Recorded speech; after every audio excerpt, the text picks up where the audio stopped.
Happy holidays. I'm Eleanor Burns. In Ireland, they placed a lighted candle in the window on Christmas Eve, which stands for a welcome to Mary and Joseph as they traveled looking for shelter. Well, this Irish chain quilt is also a welcome sight, offering warmth and comfort. Today, I'm going to show you how to make this quilt. Plus, we'll make warm jackets for my Grand-Puppies. Peanut, Tabatha, are you ready? Let's go. Join me.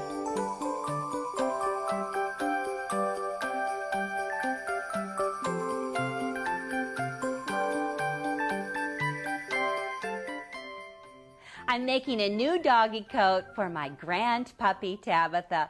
Well, she looks really good in this purple against her chocolate fur, but I want her to have a Christmas one. Peanut has a red one with some holly trim. I want Tabatha to look really good for Christmas too. So I have the coat all layered up and ready to go. Now, this is the pattern right here. You have the collar. I'm making a large jacket, so this is the large collar, and this is the coat part. It's going to line up right here. You just pin those edges and the center. It looks tricky, but all you have to do is just stretch those out and they fit together beautifully. There's 3 sizes of coats on this pattern.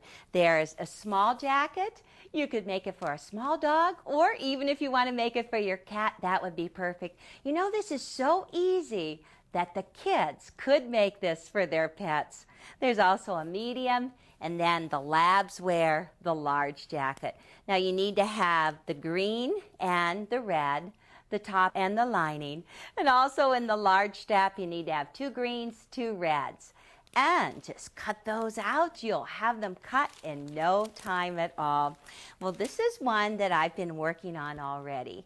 And I have the collar attached. It just goes right around there, and you just press the seams towards the collar. I layered it with the back on the bottom, wrong sides up, and then I put some 100% cotton batting. Be nice and warm and cozy for the winters here in Julian. And then this is the right side of the coat. It's right side up.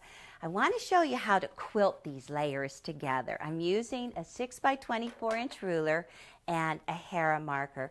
The first mark is the center mark. And you want to just start at the collar up here and just push hard as you push away from you. And you can see it makes this nice crease along there for stitching.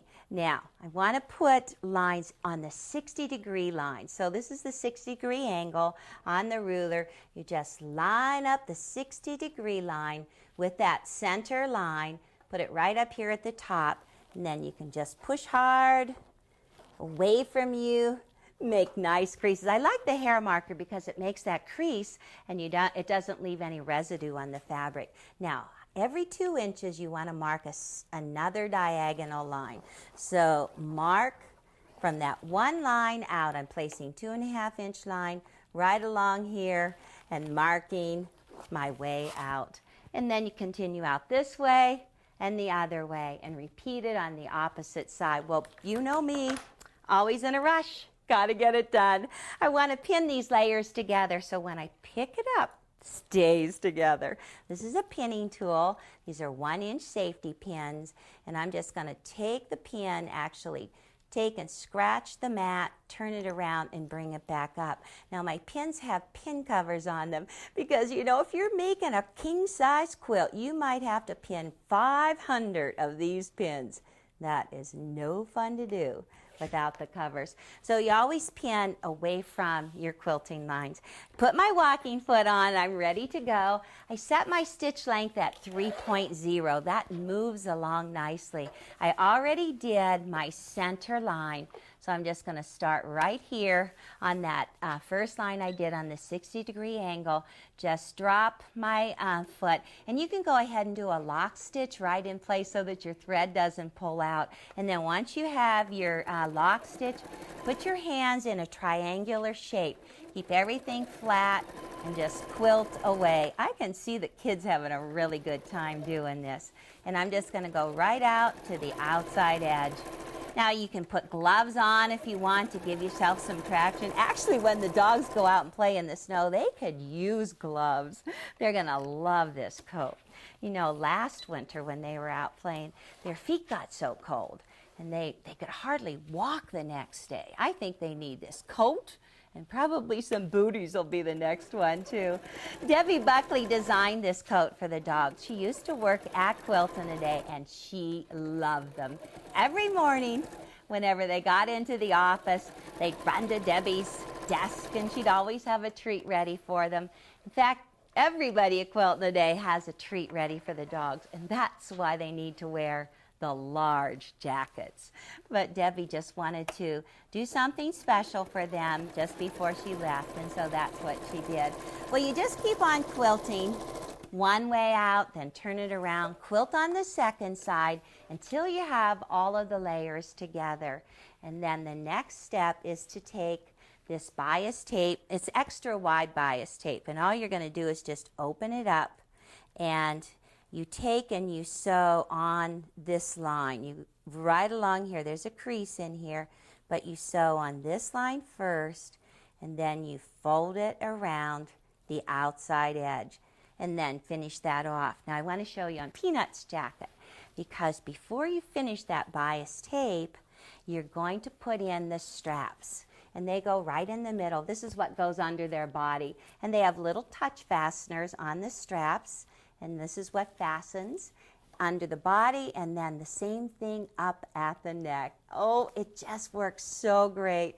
Well, Peanut's jacket has a little holly and some buttons in applique. I'm going to show you how to do this technique when I show you how to do the Irish chain quilt. Placing holly on doors originated in Ireland, as holly was one of the main plants that flourished at Christmas time. Well, it gave the poor something to use for decorations. Well, this beautiful Irish chain quilt is just full of beautiful holly. Holly in the corners, holly on the B blocks. Ooh, it's great. Well, this is just a 2-fabric Irish chain. This is the A block. There's 5 of them. And this is the B block, 4 of them. Judy Jackson did the quilting, and she did a serpentine stitch on the background down through the A blocks. And then she did stippling on the B blocks. Wonderful. And the whole outside edge is finished with a checkered border. Now those blocks come from 2.5-inch strips. I already have them cut, and they're stacked and ready to go. Now I have just the background on the right and the chain on the left. You want to go ahead and cut them on the fold. I really prefer to work with half strips because it's easier to sew half strips, and it's actually easier to press half strips as well. So once you cut all of your strips on the fold, stack them right side up. For the wall hanging, I have 14 half strips. It's a 1/4-inch seam allowance, so you just repeat this step over and over again. Take the background, flip it right sides together to the chain, and just assembly line sew. It feels so good just to push a bunch of strips right through the sewing machine. So just get it going, keep those outside edges lined up, just pedal to the metal, one after the other. And then as you make bigger quilts, you're going to just be adding more strips. The checkerboard is also included in these 14 half strips. And then once you get one pair done, all of the pairs done, you're going to take it to the gridded pressing mat. And this is when I really like the gridded pressing mat. No bowed strips here. I always use the lines. It's cushioned so that the seams sink right into the cushion, so you don't see the outline of the seam on the right side. But you can keep everything straight if you use the cushioned pressing mat with the grid. Okay, you just have stacks of pairs now, like this. And so then the very next thing, I'm just going to set these aside. They're for the next quilt. Okay, take pairs and just flip them right sides together. And you just keep on sewing until you have all 14 sewed down into sets. And this is what it looks like. You've got background, chain, have all of them like that. and now you change them. On this one right here with background chain, you're going to take and add another background strip. So it's different. Okay, this one, it's the pairs, but we're going to change them and add a chain to the opposite side. So those are the two sets that you actually make for your Irish chain. Easy so far. And then you just keep on pressing that seam towards the chain. Well, got them ready, of course. I'm just going to take them and stack them up. Now, this one right here, we're going to cut, we want to cut 15 2.5-inch pieces. This one, we only need 10, but I'm going to layer them and cut them together. So you offset them so that the seams are not actually stacked on top of each other. Take the shape cut. Oh, it's just perfect for cutting these pieces. And just line up that left edge so that you can trim off at 0. So you put your cutter right in at 0 and just cut away from you. Cut every 2.5 inches and go to 2.5. And then go to 5, and then to 7.5, just cutting through, and 10 inches. Oh, I've gone through enough. So let me just show you what it looks like. Now, we're going to make the A block. This one right here, we're going to lay out one of these, and beside it one of these. And then one of these, and then this goes on the outside edge. That was pretty easy to do. And actually, every single one of these seams are going to lock together. Looks like a checkerboard. It looks like Ralston Purina. Okay, so I'm just going to take this and flip it right sides together. These seams will lock and just sew right down. Now, this is the A block. You're making 5 of these blocks. So let me just line that up and get that ready. All right, just zoom right down here. You know how children always put out their Christmas stockings and Santa comes and fills them? Well, in Ireland, they put out big old sacks. I think that sounds like fun. You could really get a lot of candy. And you know how Santa Claus is supposed to have those cookies and milk sitting out for Santa when he comes by? Well, not the Irish children. They put out mince pie and a bottle of Guinness. That's their typical snack for Santa Claus. Okay, there's the first 2. You're just going to pick up the next one, flip it right sides together, and just keep on going until you have all of these pieces lined up. Okay, got them all done. Let me show you what it looks like. I just kept them all chained together. Just continued adding on and on. And so now this is what it looks like when you have all 5 together. Now, once you have all 5 sewn together, you're going to press. This is row 1, and then it just goes 2, 3, 4, 5. Okay, press towards row 2 and row 4 so that you have your seam going right through the middle and going over. And once you have all of your blocks made, then you just want to measure them. This is what's important. Take a ruler and find out what their measurement is. They should be approximately 10 1/4 to 10 1/2 inches. So this one actually looks like about 10 1/4, maybe 10 3/8. Measure several of them and just check. I'd say this is a good 10 1/4. Well, now that I know that the length of this is 10 1/4, I can go on and get block B sewn together. I cut the center strip for my B block the same length as my A block. Now mine was 10 1/4, but you measure yours because everybody's seam allowance just a little bit different. And also your pressing technique is a little different. So I cut this strip 10 1/4 inches long, so it will match with the A block. Now, there's one more measurement that you need to know. Turn your block over so that it's wrong side up, and then measure. It's either rows 2 or 4. The seams are pressed out. Just put your ruler on the outside edge to outside edge. Now this one measures 6 3/8. The ideal measurement is 6 1/2 but you measure yours. I just lost a little bit. 6 3/8. So that is the width of this strip. So it's 10 1/4 by 6 3/8. Now I took a 6 3/8 inch strip and I sewed those chain strips on both sides, pressed the seams towards the chain and just chopped it up into 2 1/2 inch pieces.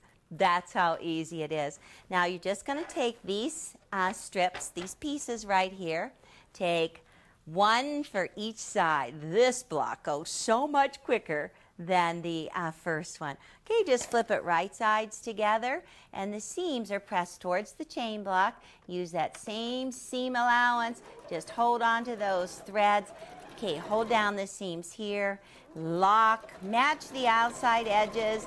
You're going to sew down one side and then as soon as you get it done, you can assembly line sew all of them in a row if you'd like, or just take this one like I'm doing and turn it around and just line it up. You know, traditionally a lot of the Irish chain quilts were red and white, or they are also often blue and white. Oh, Sue has just a great blue and white quilt that she made. Sue actually worked on this design and it was great. Okay, there's the B block. That's all that's to it. And now we're going to press these seams in towards the middle. I'm not going to press until I have my applique pieces ready and they are set up to go.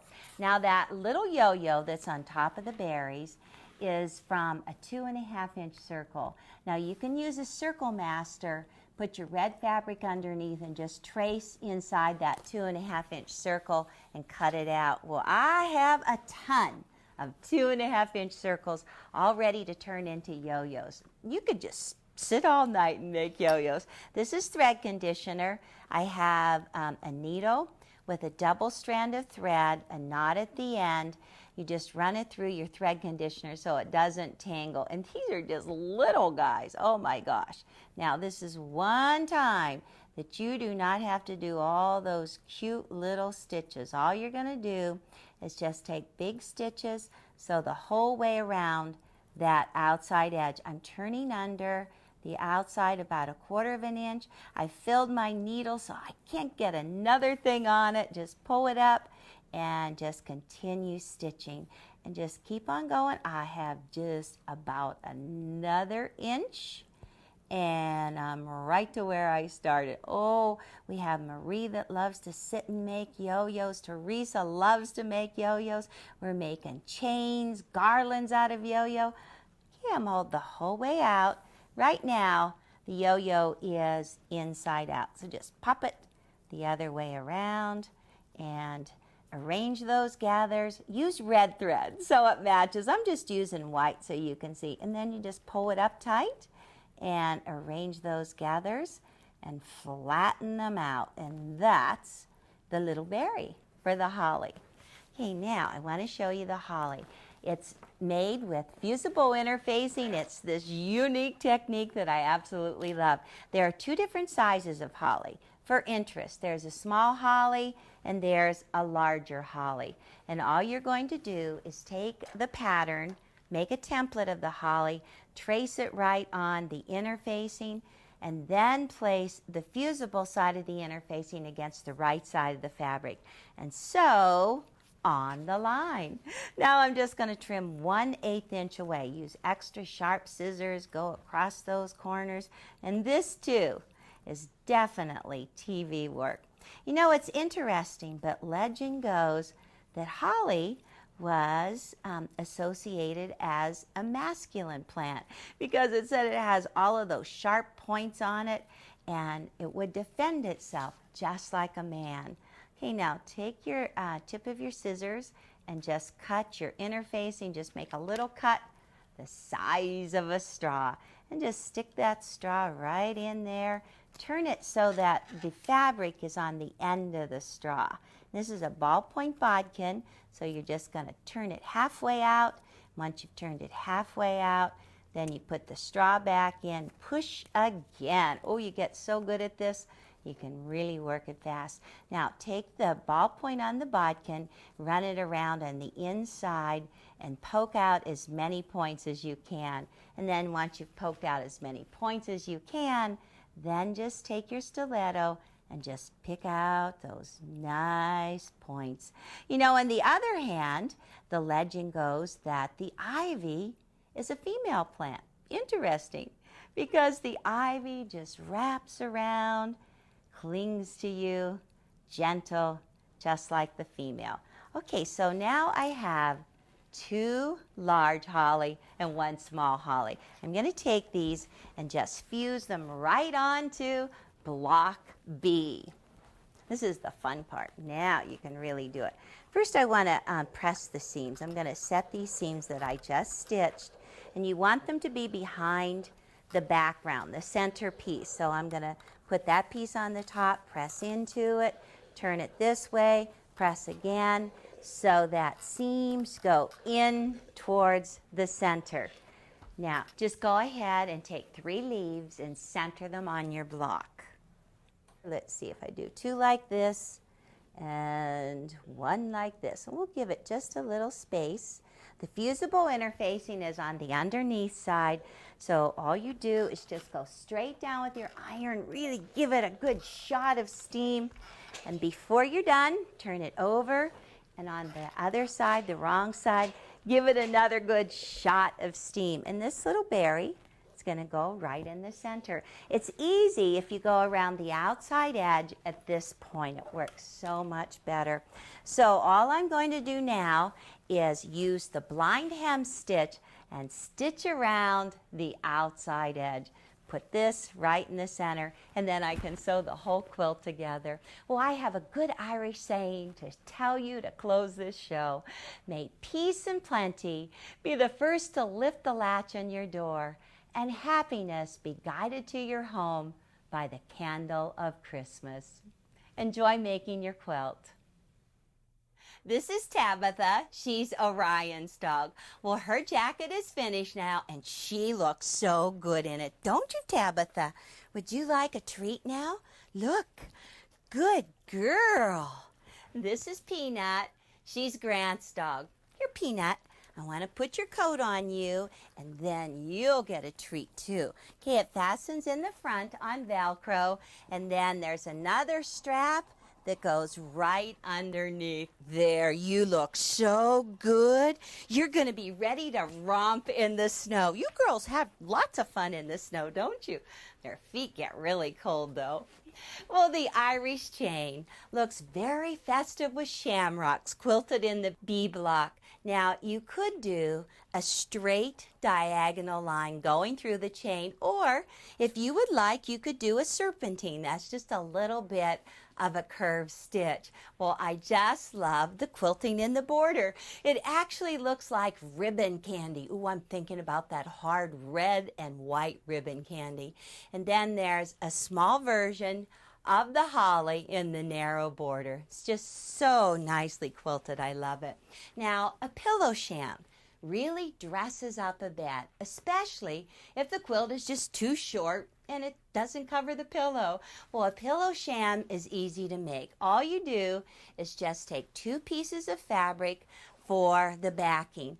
The size of the backing is 21 inches by 28 inches, and take the 2 28-inch sides, hem on both sides, and then just take them to the front piece, which is 28 inches by 34, and overlap the back pieces on the front in the middle, and then layer all of them on top of a piece of lightweight cotton batting, and then just sew all around the outside edge with a 1/4 inch seam. You can trim the outside edges if you'd like, and then turn it right side out. The last step is to stitch 3 inches in from the outside edge, and all you need to do, just open it on the back side, stuff your pillow in there, and you will have a great pillow sham. Oh, they can just dress up a bedroom so nicely. Now, 2 fabric quilts are just always so simple looking, but striking. Ooh, I love this blue and white quilt. You know, Sue Bouchard made both of these Irish chain quilts. Now, this one has shamrocks quilted right in the middle of the bee block, but it actually looks like a flower to me. And then in the border, there is a shamrock with a vine and leaves just around the outside edge. And this is Sue's touch on the back. She always pieces everything that's left over so she can start out fresh with new fabric. That's a good idea. Well, an Irish toast for New Year's is, may we be alive at this time next year. Well, I think it's just so we can get all of our projects finished, don't you? Well, may you enjoy your Irish holiday.